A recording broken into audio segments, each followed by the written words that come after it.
بسم اللہ الرحمن الرحیم۔ السلام علیکم ناظرین، دین اسلام مرد اور خواتین دونوں کو فلاح و کامرانی کے اصول بتاتا ہے اور دونوں کو جہنم کے راستے سے بچانا چاہتا ہے۔ اس لیے جو کوتاہیاں مردوں میں ہیں ان میں مردوں کی اصلاح فرماتا ہے اور جو خامیاں عورتوں میں ہیں ان میں عورتوں کی رہنمائی فرماتا ہے۔ نبی کریم صلی اللہ علیہ وسلم سے یہ ثابت ہے کہ جہنم میں عورتوں کی اکثریت ہے۔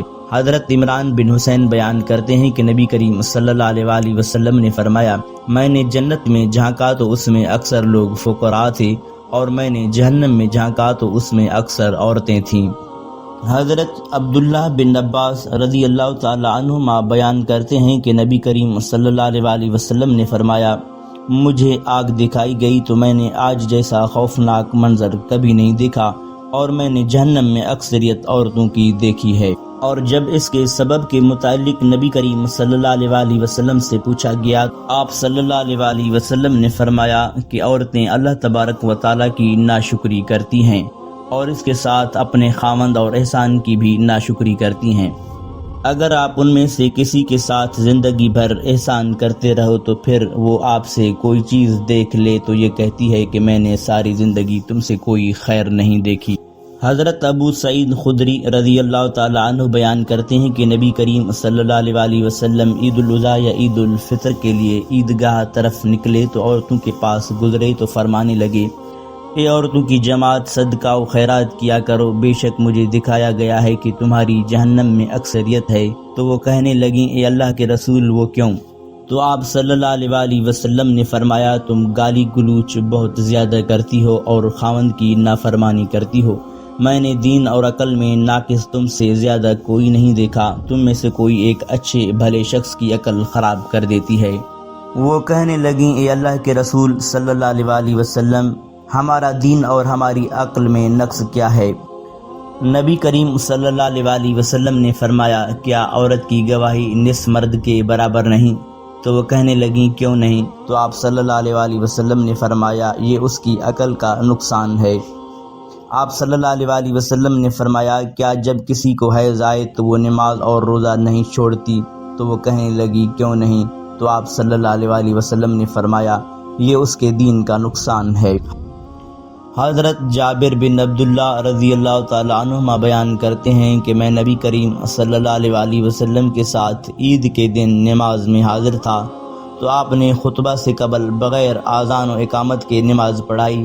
پھر نماز کے بعد حضرت بلال رضی اللہ تعالی عنہ پر ٹیک لگا کر کھڑے ہوئے اور اللہ تعالیٰ کا تقوی اختیار کرنے کا حکم دیا اور اس کی اطاعت کرنے پر ابھارا اور لوگوں کو واعظ و نصیحت کی۔ پھر عورتوں کے پاس آئے اور انہیں واعظ و نصیحت کی اور کہنے لگے، اے عورتوں، صدقہ و خیرات کیا کرو کیونکہ تمہاری اکثریت جہنم کا ایندھن ہے۔ تو عورتوں کے درمیان سے ایک سیاہ نشان والے رخساروں والی عورت اٹھ کر کہنے لگی، اے اللہ تعالیٰ کے رسول صلی اللہ علیہ وسلم وہ کیوں؟ تو نبی کریم صلی اللہ علیہ وسلم نے فرمایا، اس لیے کہ تم شکوہ اور شکایت بہت زیادہ کرتی ہو اور خاوند کی نافرمانی اور ناشکری کرتی ہو۔ حضرت جابر رضی اللہ تعالی عنہ بیان کرتے ہیں کہ وہ اپنے زیورات میں سے صدقہ کے لیے اپنی انگوٹھیاں اور بالیاں حضرت بلال رضی اللہ تعالی عنہ کے کپڑے میں ڈالنے لگیں۔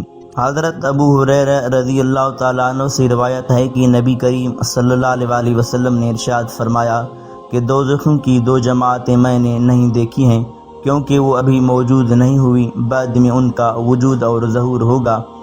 ایک جماعت ان لوگوں کی ہوگی جن کے پاس بیلوں کی دموں کی طرح کے کوڑے ہوں گے، ان سے لوگوں کو ظلماً ماریں گے۔ دوسری جماعت ایسی عورتوں کی ہوگی جو کپڑے پہنے ہوئے ہوں گی مگر اس کے باوجود ننگی ہوں گی، مردوں کو مائل کرنے والی اور خود ان کے طرف مائل ہونے والی ہوں گی۔ ان کے سر خوب بڑے بڑے اونٹوں کی کوہانوں کی طرح ہوں گے اور جھکے ہوئے ہوں گے۔ یہ عورتیں نہ جنت میں داخل ہوں گی اور نہ اس کی خوشبو سونگھیں گی، حالانکہ روایات میں ہے کہ جنت کی خوشبو 500 سال کی مسافت سے سونگھی جا سکتی ہے۔ ناظرین، اس حدیث میں نبی کریم صلی اللہ علیہ وسلم نے دو ایسے گروہوں کے متعلق پیشن گوئی فرمائی ہے جن کو آپ صلی اللہ علیہ وسلم نے اپنے زمانے میں نہیں دیکھا تھا، لیکن آج وہ دونوں اپنے شر و فساد کے ساتھ موجود ہیں۔ خدا کے مقدس پیغمبر صلی اللہ علیہ وآلہ وسلم نے اول تو ان لوگوں کا ذکر فرمایا جو کوڑے لیے پھریں گے اور اپنے اقتدار کے نشے میں بات بات پر کمزوروں اور بے بسوں کو پیٹ دیا کریں گے۔ دوسری پیشن گوئی عورتوں کے حق میں ارشاد فرمائی کہ ایسی عورتیں موجود ہوں گی جو کپڑے پہنے ہوئے ہوں گی لیکن پھر بھی ننگی ہوں گی، یعنی اس قدر باریک کپڑے پہنیں گی کہ ان کے پہننے سے جسم چھپانے کا فائدہ حاصل نہ ہوگا۔